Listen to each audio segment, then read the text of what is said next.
YouTube is full of e-scooter crash compilations. Most of these accidents happen due to a common electric scooter riding mistake. In this video, I will show you the most common mistakes the beginner riders do and how to avoid them. We see very often that people ride electric scooters without any kind of safety gear. It's especially visible when people ride with rental scooters. It's an honest mistake, because you don't usually have a helmet in your pocket just in case you rent a scooter from the street. Also, as it turns out, in most countries, the use of helmets is not mandatory. But the truth is, no one cares about your health as much as you. If kids ride an electric scooter, they should wear a helmet and knee and elbow pads. If you are an experienced rider, you can skip elbow and knee pads, but a helmet is a must. The head is the most valuable part of our body, and we should protect it as hard as we can.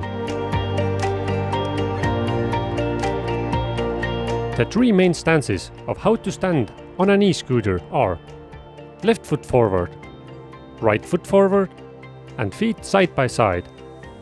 Somehow, people like to stand with their feet side by side when they ride an e-scooter. But the truth is, holding your feet next to each other is dangerous because you have less balance when accelerating or braking. It can lead to falling or flying over the handlebars. In most cases, it doesn't matter which foot forward you put, it's a personal preference. By holding one foot forward, you have much better balance when accelerating, braking, or maneuvering. Another way to improve your stance is to keep your knees flexible. Then, you won't hurt your legs if you hit an unforeseen bump.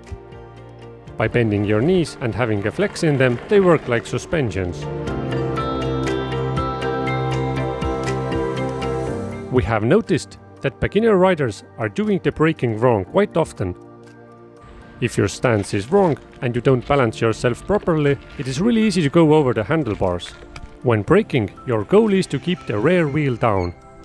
So before hitting the brakes, you must bring the balance as far back as possible.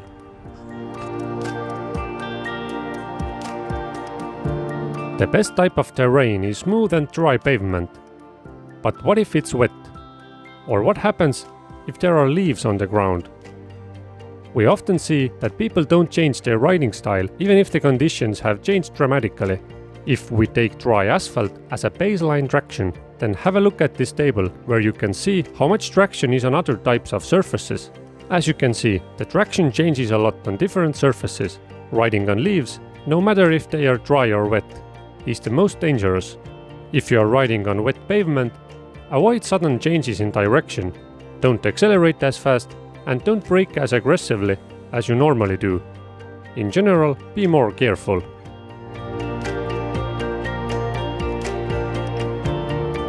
While some electric scooters are suitable for off-roading, no scooter withstands jumping. It's okay to ride over speed bumps or hop off some occasional curb. E-scooters can handle this kind of pressure. Higher jumps will cause too much pressure on parts of the scooter that are not built to handle that much force. At best, you will have a broken scooter, but at worst, you could injure yourself. You should always keep both of your hands on the handlebars when riding an e-scooter. There are so many videos where a person starts waving and immediately loses control of the electric scooter and falls very badly. All of us have ridden the bicycle one-handed or even without hands. The big difference is the wheel size. Scooter wheels are smaller and they tend to wobble. That's why you need to keep both hands on the handlebar to keep the scooter stable. Everybody knows that it's illegal to drive a car after using alcohol.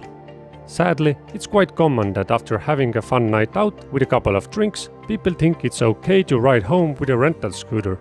Don't risk injuring yourself or others. Depending on the country, the fines can be quite high. Better take a taxi. It's one of the most common mistakes we can see every day. It's prohibited to ride electric scooters with a passenger. Electric scooter manufacturers have built scooters for single-person use. If you overload the scooter, It will not work as it's intended to. If you constantly ride an e-scooter with a passenger, it has a bad effect on the motor and battery. Also, it will affect the construction of the frame and it can break. In addition to that, if the scooter is overloaded, the braking distance is longer and it is unstable, so it can cause much more accidents than riding it alone.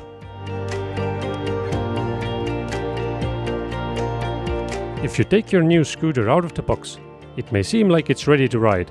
In reality, there might be wrong tire pressure, loose bolts, wrong cockpit settings. Be sure to tighten all the screws and bolts of the scooter after taking it out of the box.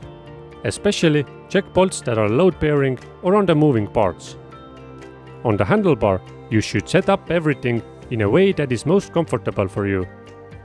You might need to change the angle of the brake levers, the display, the throttle and other buttons. And finally, check the tire pressure. We don't know how long the scooter was in the warehouse without maintenance. There is a possibility that the tire pressure has decreased. If the tire pressure of an e-scooter is incorrect, the tires will wear out much faster. Also, the range of the scooter might be much less. Usually, the recommended tire pressure is marked on the side of the tire. Follow the recommendation and inflate the tires accordingly. Some electric scooters can go even with a speed of 80 miles per hour, and the top speeds of around 40-50 miles per hour are quite common.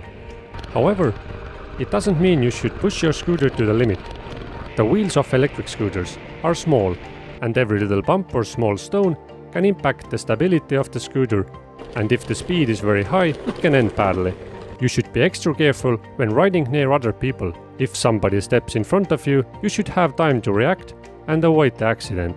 Also, slow down when approaching the blind corner.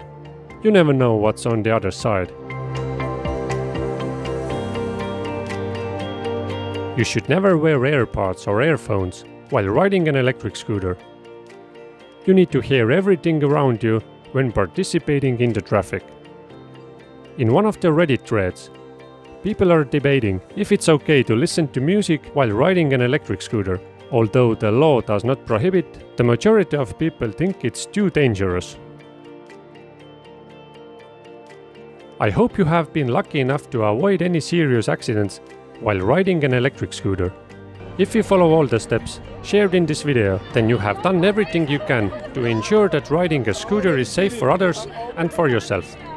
If you found this video useful, hit the like button and consider subscribing. I wish you a safe ride, and I see you in the next videos.